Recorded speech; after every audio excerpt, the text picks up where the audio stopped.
Would like to now move on.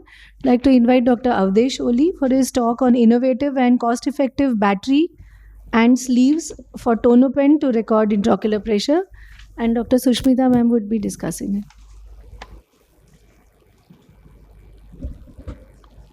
Good morning, everyone. I'll be presenting innovative and cost-effective battery and sleeves for Tonopen to record intraocular pressure.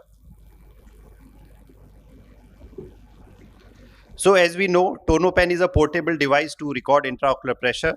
It can be taken to the cams and the wards. The recordings are objective and accurate.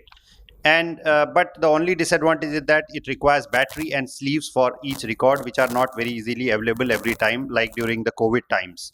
And it also amounts to a recurrent significant expenditure. So our instrument was dead. The Tonopen battery was discharged and it was to be imported, and it was not possible that time.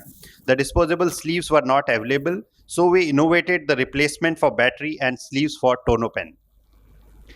When we opened, it is a sealed patented battery compartment, and when we opened the battery compartment, we found that there were two simple 3-volt batteries as we use in the glucometer, and the cost of these batteries would be around 300 to 400, whereas the price of that battery compartment is around 16 to 17,000 by the company.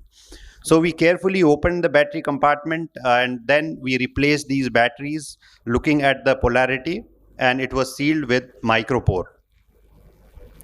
Now the Tonopen beeped back to life, but again we were stuck because we did not have the sleeves. The center blue one is the original sleeve, and the other options we tried were these birthday balloons, and even looking at the thickness, we tried a condom also, but they had certain aesthetic and ethical issues also.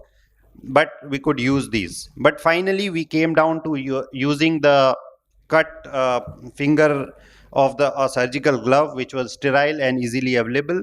And one glove could give us 10 sleeves for the tonometer.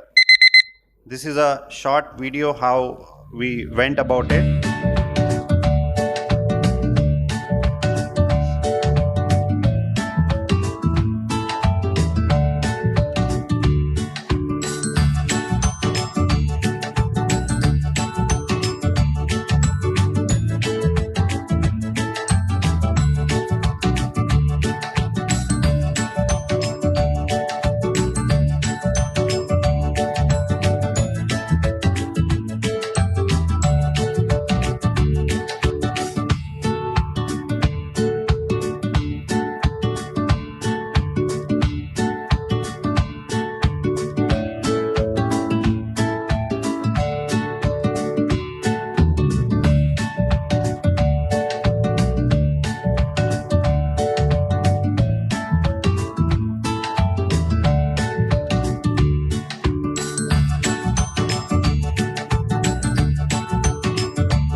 So this we found was the most suitable. Then we did a small study and compared the results with the original sleeves, the Goldman application tonometry, and the glove sleeves. It was found that the intraocular pressure, there was no significant difference statistically, and this is a box plot of the intraocular pressure which we recorded, and there was a significant correlation which was statistically significant.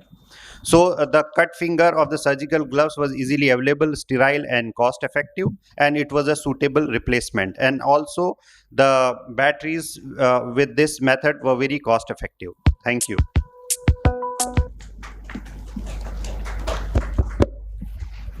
Thank you, Dr. Saab. Indeed low cost and effective, but the first question is, as it is, the Tonopen is not used routinely in clinical use because the intra measurement variability is so high. So if I do my Tonopen now and I do it 1 minute later and then 10 minutes later, the variability, so it hasn't really caught on, which is why the eye care has taken over most of the world. That's one. So I would be interested in what the variability is across time, 1 minute, 2 minute, 5 minutes, if it's as good. And the second point is when we are comparing different instruments, we need to do something called a Bland Altman agreement. Yes. I am more interested in whether it agrees with a Tonopen original sleeve and a Tonopen modified sleeve that you've made, because correlation is easy. RNFL thickness increase karta hai, so something else might also increase, but they are not interchangeable. So those are the 2 points that I would make. Yes.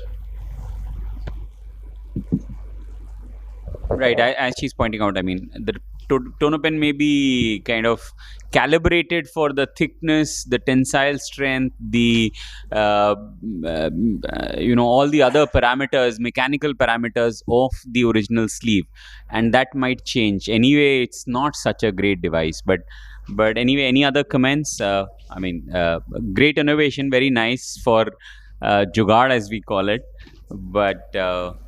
As I said, it is a little bereft with issues that need to be resolved before we can actually, talk about it. Anybody, any other comments? So, thank